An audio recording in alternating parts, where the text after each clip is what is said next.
Welcome to the Deep Dive. Today we're tackling a really fundamental question about AI's future.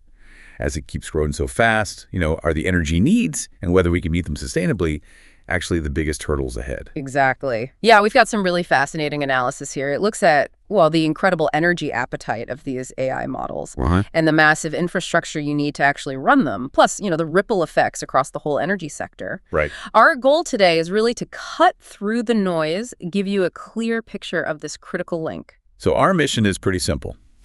Unpack why AI's future is so tied up with energy. Yeah. We want to show you the key connections, maybe some surprising facts. So you walk away understanding not just what the challenges are, but really why they matter. And maybe even get a glimpse of which energy players are handling this new reality best. Yeah, the aha moment we're aiming for is realizing that AI progress isn't just about code and data anymore. It's fundamentally tied to electrons and power plants. I mean, in a way we haven't really seen before. Yeah. And what jumps out immediately from this report is just the sheer scale of the energy use we're looking at. It really reframes how you think about the resources needed for this next tech wave. Okay, let's dive right in then. The report breaks down AI energy use into two main phases, right? There's the initial training. Right, the training. And then the ongoing inference, like when we actually use the AI. Can you explain the energy difference there and just how much power are we talking about? Sure. So think of training as the intensive learning period. You're feeding it just massive amounts of data. Right. It's a one-time thing, but incredibly energy intensive. Like GPT-3. Training that model is estimated to have used around 1.3 gigawatt hours. 1.3 gigawatt hours. What does it even mean in real terms? We'll put it this way. That's about the same amount of electricity roughly 130 average U.S. homes use in a whole year. Wow. For just one training run. For one run. That's like the annual energy bill for a small neighborhood, basically. Oh. That's just astonishing for a one-off process. And the report says newer models could need, 8 to 10 gigawatt hours? Yeah, the estimates are climbing as models get more complex. It really makes you appreciate the resources behind creating these things. Okay, so that's training. Huge. Yeah. But finite. Then there's inference. That's like every time I ask ChatGPT a question. Exactly. Every single interaction, every query takes energy. And while one query isn't as much as training, think about millions of users all day, every day. It adds up fast. Incredibly fast. Estimates suggest ChatGPT's inference workload alone could be pulling around 1 gigawatt hour of electricity per day. A gigawatt hour a day. That's like powering 33,000 homes every single day just for ChatGPT. Yeah. It really shows the massive energy footprint when these AI tools become widely used. And the report really stresses this isn't like streaming video, is it? That used to be the big data center energy hog. Right. That's a key point. Streaming an hour of HD video uses, less than a kilowatt hour. Yep. Pretty small. Training a big AI model, we're talking maybe 5 orders of magnitude more energy. It's a completely different scale. 5 orders of magnitude. So this isn't just a little bump in energy use. It's a fundamental shift. It really is a shift in how much power we need for our digital lives. Okay, so the models themselves are thirsty. What about the hardware? The data centers, the GPUs, the TPUs. Yeah. You can't just plug these into a regular outlet, right? Absolutely not. The hardware for AI is incredibly energy dense. We're talking GPUs, TPUs, these specialized chips, often from NVIDIA, right? They're built for the parallel processing AI needs. And they draw a lot of power. A lot. An individual chip. Maybe 300 to 500 watts, sometimes even more. Now, pack thousands of those into server racks. Okay, I see where this is going. The power density per rack can just skyrocket. We're talking 50 to 100 kilowatts per rack. 100 kilowatts in one rack. It's hard to picture. Think of it like having the energy demand of several electric cars concentrated in just one piece of equipment. Yeah. And compare that to maybe 5 or 10 kilowatts per rack a decade ago. It's a huge jump. 50 to 100 kilowatts. That must generate an insane amount of heat. Exactly. And the report really highlights this. These power densities mean traditional air cooling often just can't keep up. So you need something more. Yeah. Liquid cooling is becoming pretty much essential. Water-based systems, even immersion cooling where the components are literally submerged in fluid. Wow. And that cooling takes energy too, right? It sure does. Often the energy needed for the cooler system can be nearly equal to the energy used by the IT gear itself. So you're almost doubling a power draw just to stop it from melting. Pretty much. Yeah. For every watt powering the AI, you might need almost another watt just for cooling. So these AI data centers are just massive power consumers then? Oh, definitely. A big AI facility could easily pull 20 to 50 megawatts from the grid. Enough for a small city. Easily. And that means hundreds of gigawatt hours used every year. This huge demand is the main reason overall data center energy use has surged. The report said it doubled between 2017 and 2023. Yeah, more than doubled globally. And AI servers are the biggest driver of that increase. Doubled in 6 years. That's incredible growth. So given these huge energy needs, the infrastructure challenges, is energy like the main bottleneck for AI now, more than chips or talent? The report makes a very strong case that it is, or at least is quickly becoming the most fundamental one. More fundamental than, say, chip supply. Well, think about it. You have other hurdles, sure, getting enough specialized chips, sorting out regulations, finding skilled people, those are real challenges. Yeah. But energy, it feels more basic, maybe more persistent. AI, at its core, is massive computation. And computation needs power. Lots of power. Yeah. Unlike a temporary chip shortage, the laws of physics and the limits of our current power grids, Right. those are harder boundaries. If the power isn't there when and where you need it, or the cooling can't cope, these advanced AI systems they can't run at scale. And the report also makes the point that even if chips get more efficient, Right.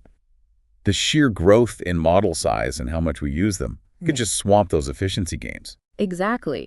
Industry projections suggest that even with efficiency improvements, global data center electricity use could still double again by 2030, mostly because of AI demand. Okay, this is where it gets really complex, because it's not just about getting the power, is it? The report talks about the sustainability goals of the big AI companies. That's a crucial piece. They can't just plug into any old power plant. Why not? Because so many of the big players, Google, Microsoft, Amazon, they've made these huge public commitments, carbon neutral, sometimes even carbon negative operations. Right. So the massive power they need has to be clean power. Increasingly, yes. It has to come from sustainable, carbon-free sources.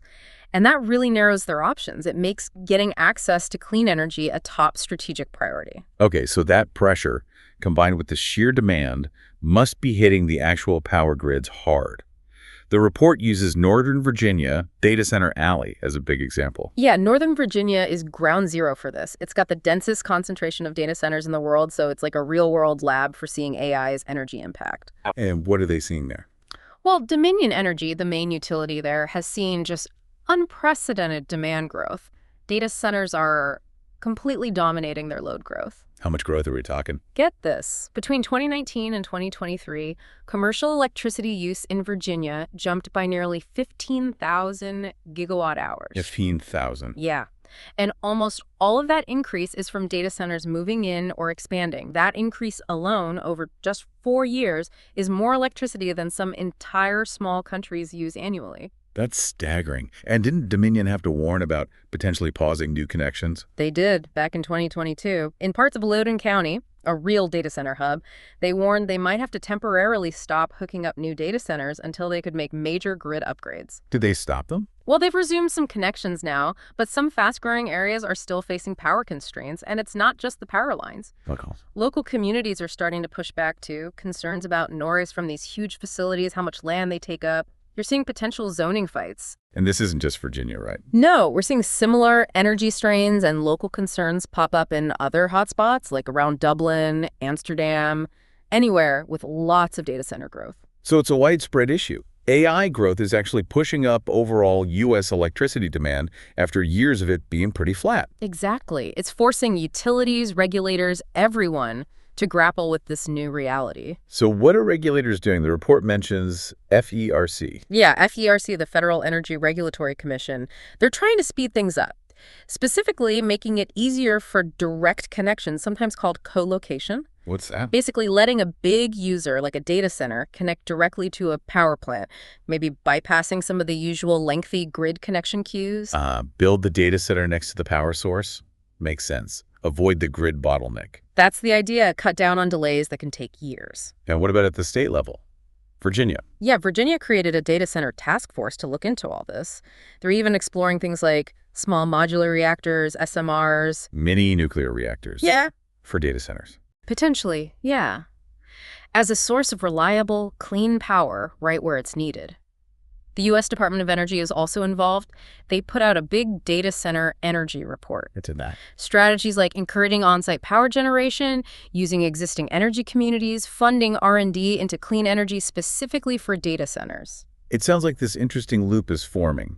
AI needs massive power, Right. which drives grid expansion and energy innovation. And maybe even using AI itself to make the grid smarter and more efficient. A real symbiotic relationship. Exactly. And maybe the clearest sign of this convergence is how the big tech companies themselves are now directly investing in energy. This is fascinating, like Google and Microsoft becoming energy players.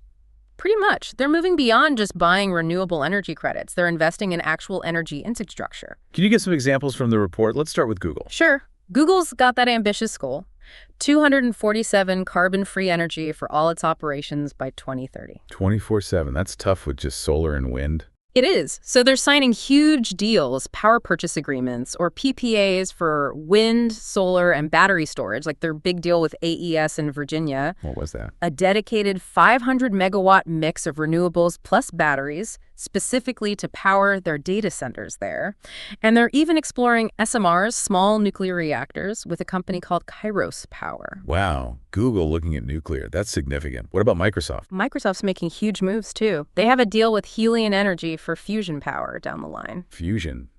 That's still pretty far out, isn't it? It is. It's a long-term bet. But more immediate and really groundbreaking is their deal with Constellation Energy. What's that one? They're basically paying to restart the 3 Mile Island Unit 1 nuclear plant and dedicating its output, almost all 835 megawatts, to power Microsoft's AI cloud for the next 20 years. Wait, they're restarting a closed nuclear plant just for AI. That's the plan. It really shows the scale of energy they need and their commitment to getting it carbon-free. That really drives it home. What about Amazon?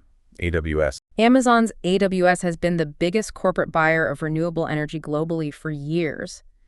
But they're also going further now. How so? They're exploring SMR projects too, even buying land next to existing nuclear plants, possibly to secure dedicated power in the future. They're working with Dominion in Virginia to look at SMRs there as well. So it seems like all the big hyperscalers, Google, Microsoft, Amazon, the report mentions Meta and NVIDIA too. Yep, they all get it. Access to reliable, sustainable energy isn't just a cost, it's fundamental for their growth. They have to be proactive. What are Meta and NVIDIA doing? Meta is focusing a lot on energy-efficient data center designs, plus buying renewables. NVIDIA, even though they mostly make the chips, they're pushing for more renewable energy infrastructure where their chips are used. And the report mentioned other tech too. Fuel cells, batteries. Yeah, companies are experimenting with on-site fuel cells, big battery systems, not just for backup, but maybe even to help stabilize the grid. Okay, so this deep connection between AI and energy is clear. The report then looks at how different parts of the energy sector might benefit. Let's quickly run through those. Oil and gas. It's pretty indirect for them. I mean, yes, a lot of electricity still comes from natural gas, so more overall demand could help gas producers, but it's not a direct link to providing the clean energy solutions these tech giants increasingly want. So maybe limited upside compared to others. Got it. Indirect. What about electric utilities, the grid owners? Oh, they're right in the thick of it. Data centers are becoming massive customers, driving huge load growth. Which means they need to invest. Exactly. Big investments in new power plants, grid upgrades, modernization. And since they're usually regulated, they typically earn a return on that investment. So it could be a major growth driver. Especially for utilities in those data center hotspots. Definitely. The report calls out companies like Dominion, obviously, and the utility parts of AES as seeing big opportunities there. Okay, what about the companies that actually build and run power plants, especially renewables? Independent power producers, IPPs. This sector looks exceptionally well positioned. They can build wind and solar farms specifically for data centers, signing those long-term contracts the tech firms want. Directly meeting the clean energy demand. Precisely. Plus, higher overall power demand can boost wholesale electricity prices, which helps them too. Companies like NextEra Energy, AES's clean energy side, they're already signing massive deals. Makes sense. Then there's nuclear. We talked about the Microsoft deal. Seems like nuclear is getting a fresh look. Absolutely. AI needs reliable, 247 carbon-free power. That's nuclear's sweet spot. So companies like Constellation Energy. Exactly. As the biggest U.S. nuclear operator, they're benefiting. The Microsoft deal is the prime example. Reliability, zero emissions, it's a crucial part of the mix for AI. Okay. What about LNG? Liquefied natural gas exporters. That seems less direct again. It is less direct than clean energy, yeah. But think globally. As AI spreads, some countries might not have enough clean energy ready quickly. So they might turn to gas power plants. They might, especially if they're moving away from coal. So, U.S. LNG exporters like Cheniere Energy could benefit from that rising global electricity demand fueled in part by AI. Interesting angle. Finally, grid technology and battery storage. Oh, absolutely essential. You need companies building the actual transmission lines, the substations, the smart grid software to handle all this new load. And batteries. Crucial, both for backup power at the data centers themselves and for balancing the grid as more variable renewables like solar and wind come online. They're key enablers for the whole thing.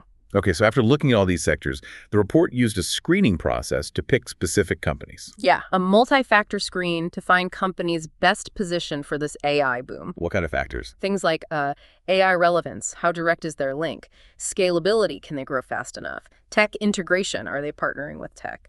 Innovation, regulatory tailwinds, and, of course, financial performance. All right, got to be able to afford the growth. And based on that, they picked 5 top energy stocks. Let's get into them. First up, Nexen Energy, NEE. Why them? Okay, NextEra. They're huge in renewables, world's largest wind and solar producer, and they're also a big utility in Florida. They stand out because of their scale in clean energy and their proven ability to build more fast. They already have deals with tech companies. Oh, yeah. The report says 7 gigawatts of contracts with data center and tech customers. That's massive.